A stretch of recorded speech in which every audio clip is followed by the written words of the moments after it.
tal amigos? Sean bienvenidos a una nueva entrega de su programa Enfoques Jurídicos. Boris de León, su servidor, les da las gracias por la sintonía. En esta oportunidad vamos a tener la grata presencia del licenciado Víctor León, abogado especialista en práctica legal y litigios, con quien conversaremos acerca del secreto bancario en República Dominicana. Regresamos en breve. Bien amigos, estamos de vuelta en su programa Enfoques Jurídicos. Gracias Víctor por asistir al programa. Gracias a ti por invitarme a tu prestigioso programa, un honor para mí estar aquí. Víctor, el secreto bancario, para nosotros poder introducir a los televidentes, sería importante iniciar con una definición porque vamos a hablar aquí sobre varias leyes que han sido dictadas por el Congreso Nacional y que influyen en este deber de confidencialidad que tienen las entidades bancarias, pero quizás no sepamos muchos cuál es el concepto del secreto bancario como tal y cuál es su base jurídica. Sí, el secreto bancario no es más que una obligación legal que tienen las entidades de intermediación financiera de no revelar a terceros las informaciones de sus clientes. No es más que una extensión al derecho a la intimidad y básicamente se trata de eso, de que las informaciones que los clientes tienen en los bancos no sean reveladas a terceros sin el consentimiento del titular de la información. Y esto incluye, me imagino que cualquier tipo de información, sean cuentas bancarias o préstamos. Sí, eso incluye todo tipo de información, ya que, como bien explicaremos más adelante, esa información se considera confidencial. Víctor, y en ese sentido, ¿cuáles son las novedades que ha traído consigo la nueva ley 249-17 que modifica la ley 19-00 sobre el mercado de valores en cuanto al tema del secreto bancario? Sí, el secreto bancario debemos decir que se encontraba contenido en la ley 183-02 sobre la ley monetaria y financiera. Esa ley lo que establecía era que las entidades de intermediación financiera estaban obligadas, o sea, además de las buenas prácticas que existen entre los clientes de la confidencialidad, estaban obligadas a guardar secreto sobre la información que recibían sobre sus clientes respecto a terceros y que esa información solamente se podía divulgar a las autoridades reguladoras competentes, es decir, a la administración tributaria y a la superintendencia de bancos y demás entidades que buscan luchar contra el crimen organizado, es decir, el lavado de activos y financiamiento del terrorismo, cuando lo hacían bajo una solicitud motivada a través de la superintendencia de bancos en la sustanciación de algún proceso judicial. Este proceso ahora ha cambiado. Ahora lo que la ley establece es que las autoridades reguladoras, como bien te especifiqué, la administración tributaria, puede solicitar directamente a una entidad de intermediación financiera la información de algún cliente y esa entidad de intermediación financiera tiene un plazo de 10 días para dar respuesta sobre la información confidencial. Es decir, esta novedad, este nuevo plazo de 10 días y la posibilidad entonces de un requerimiento directo a la superintendencia de bancos. Directo y sin ningún tipo de justificación. Esto es establecido por la ley que modifica la ley de mercado de valores, que viene siendo ya pues la ley que rige el mercado de valores en República Dominicana, que es la ley 249-17. Esto entonces implica una modificación de la ley monetaria financiera en cuanto al procedimiento, porque como has dicho previamente, lo que se requería era que se hiciera la solicitud, pero vinculado a un proceso judicial, una solicitud motivada y vinculada a un proceso judicial. Y a través de la superintendencia de bancos. Y una pregunta, Víctor, ¿esto no es un tema de carácter constitucional? Porque me parece que aquí hay un tema del derecho a la intimidad, datos personales. Sí, evidentemente que esta nueva ley, esta nueva disposición vulnera el derecho a la intimidad de los clientes de las entidades de intermediación financiera, porque se trata de que una persona que no ha dado su consentimiento se está divulgando su información a un tercero que evidentemente es el Estado, pero no se ha hecho bajo los reglamentos del artículo 44 de la Constitución. en su numeral 3, que establece que debe ser previo a una orden judicial de una autoridad competente. Es decir, la Constitución establece incluso digamos que un filtro mayor o un mayor obstáculo, Sí. o una mayor protección, mejor dicho, para lo que es el secreto bancario, que es lo que establecía la propia ley monetaria y financiera. Claro. Porque ya has mencionado que la Constitución requiere que exista una orden judicial. Es decir, que en principio, si no tuviésemos esta ley nueva, la ley 249-17, la DGI, por ejemplo, la Administración Tributaria, tendría que obtener una autorización judicial para acceder a la información bancaria de una persona, que podría ser una autorización, digamos que en el marco precisamente de algún proceso. De un proceso judicial, sí. Entonces, ¿cómo se visualiza este tema en la jurisprudencia del Tribunal Constitucional? ¿Ya el Tribunal ha tenido la oportunidad de referirse al derecho a la intimidad en otros ámbitos? Previamente, el Tribunal Constitucional Español se ha referido en varias ocasiones al derecho a la intimidad y lo ha ligado a las informaciones económicas de los clientes de las distintas entidades financieras, diciendo que ese derecho es un derecho, está íntimamente vinculado al derecho a la intimidad. Y el Tribunal Constitucional, que todos sus precedentes son vinculantes a todos los poderes del Estado, en la sentencia TC 123-14, se refirió al respecto al secreto bancario, el deber de confidencialidad, estableciendo que ese derecho está íntimamente ligado al derecho a la intimidad y que obviamente debe ser respetado por todas las entidades y todos los organismos del Estado.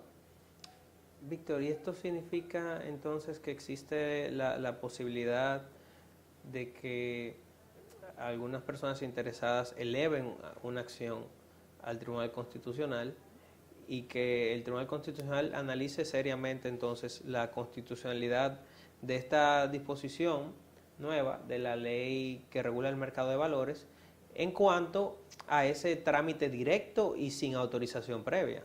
Sí, claro, la sentencia fue previa a que surgiera la ley nueva del mercado de valores, que es de diciembre del año pasado, es muy reciente, pero aparentemente se viola el derecho a la intimidad, y no solo el derecho a la intimidad, se viola el derecho a la dignidad humana, que es el fundamento de la Constitución Dominicana, y también se vulnera el debido proceso, porque se le da un poder absoluto a las autoridades reguladoras de requerir y obtener la información sin ningún tipo de control, lo que puede dar lugar a arbitrariedades.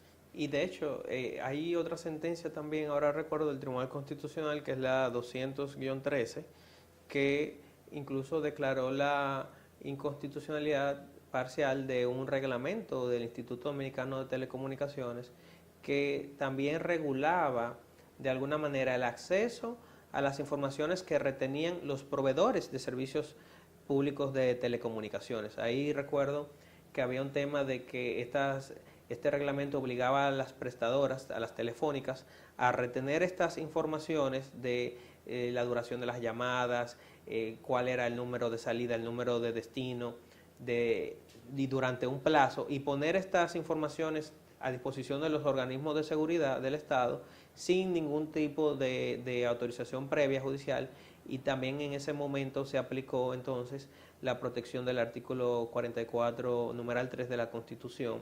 Es decir, que hay por lo menos dos sentencias del Tribunal Constitucional que protegen el derecho a la intimidad, y una, la que mencionabas, que se refiere de manera concreta a los datos de índole económica, porque ciertamente los datos bancarios podrían ser quizás considerados como datos de carácter personal, y eso vamos a tocarlo en breve cuando regresemos de la pausa. En breve regresamos, amigos. Bien, amigos, estamos de regreso en su programa Enfoques Jurídicos, conversando con el licenciado Víctor León, abogado especialista en práctica legal y litigios, con quien hablamos sobre el secreto bancario en República Dominicana, y quien nos ha traído una novedad legislativa, que es la ley 249-17 sobre el mercado de valores en República Dominicana, la cual modifica en cierto sentido la manera en la que el secreto bancario estaba protegido en el país.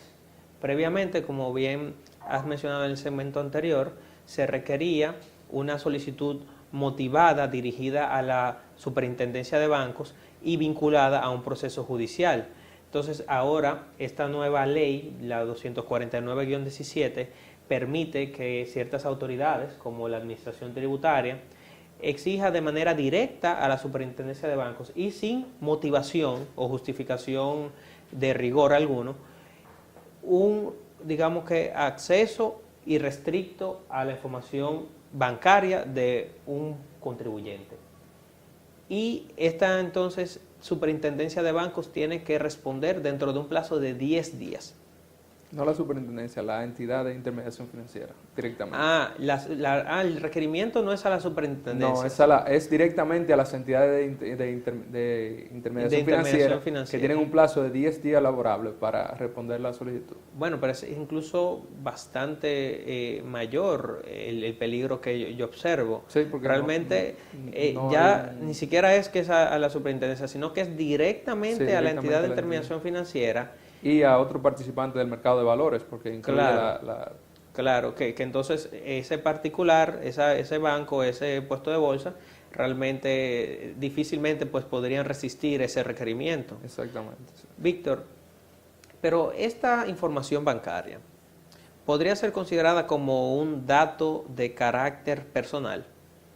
Sí, entiendo que sí, que evidentemente, como ya te había explicado, en la jurisprudencia del Tribunal Constitucional, así como en un voto disidente que emitieron el magistrado presidente del Tribunal Constitucional y el magistrado Milton Rey Guevara y el magistrado Díaz Filpo, miembro, en el cual establecen que el secreto bancario y el deber de confidencialidad constituyen una concreción al derecho a la intimidad y que evidentemente ese tipo de datos son datos personales. Incluso la ley de protección de datos, la ley 172-3, establece que ese tipo de datos son datos confidenciales. Y si uno verifica también la característica de esas informaciones, de esos datos, uno se da cuenta que son datos confidenciales. Claro, porque dependiendo de la información, uno puede tener una idea acabada de la persona en sí y puedes más o menos identificar a esa persona dentro de una determinada categoría. Claro. Eso es muy relevante y nos lleva a la siguiente pregunta, Víctor. Ante esta situación, ¿cuáles acciones puede interponer o ejercer un particular para evitar que se haga este tratamiento, que ese es el lenguaje de la Ley de Protección de Datos, este tratamiento sobre sus datos bancarios sin su consentimiento? Porque ya básicamente nadie está exento o nadie está seguro de si su información en estos momentos está siendo requerida por la Administración Tributaria. Sí, ahí el problema sería uno detectar o saber que la información ha sido solicitada, porque la información se solicita directamente a las entidades de intermediación financiera y puede ser que el cliente nunca se entere de que su información está siendo solicitada, está siendo cedida, está siendo tratada por una autoridad reguladora.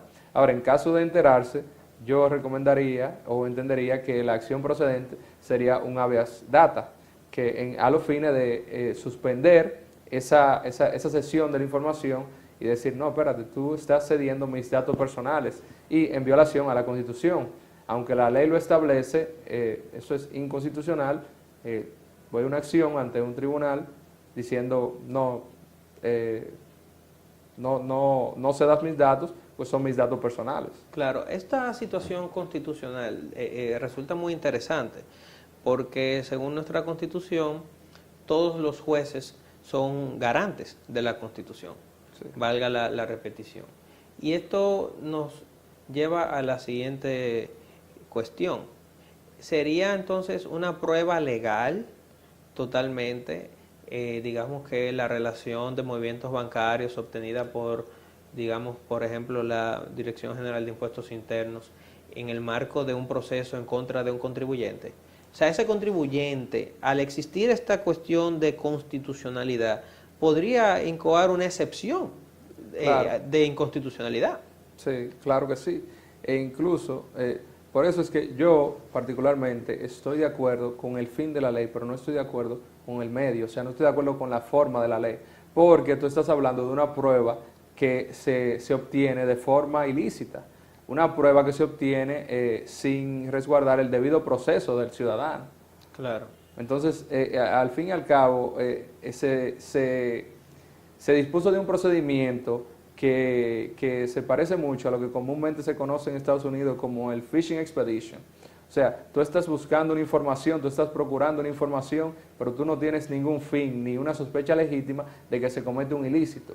Entonces, esas arbitrariedades son las que se debe cuidar, vamos a decir que la autoridad reguladora y el Estado dominicano, porque al momento de que obtengan una información ilícita o una información de un ilícito y lleven un proceso judicial, ese proceso puede estar viciado por una prueba ilícita y el proceso al fin y al cabo se puede caer, se puede perder.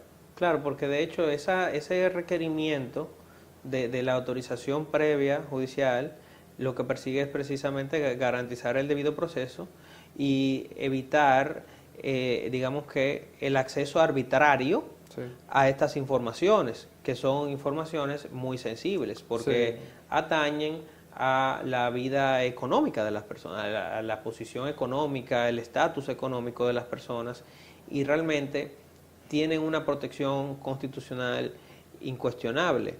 Esto implica también, Víctor, una pregunta sobre si a futuro, digamos, una persona como un mecanismo preventivo podría desde ya oponerse ante su, digamos que, proveedor de servicios bancarios en cuanto a que le sea informado, por ejemplo, que le sea informado en caso de que exista algún requerimiento sobre su información.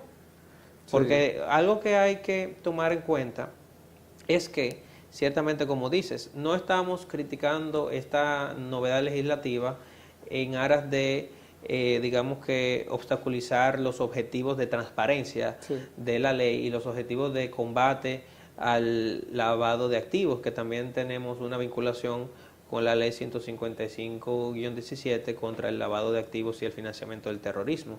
Es una cuestión de procedimiento, de cómo vamos a llevar esta información a la administración para que entonces la administración pueda tomar las medidas del lugar, sean medidas sancionatorias, sean medidas de cobros compulsivos de deuda tributaria, sea cual sea la medida, inclusive la acción penal.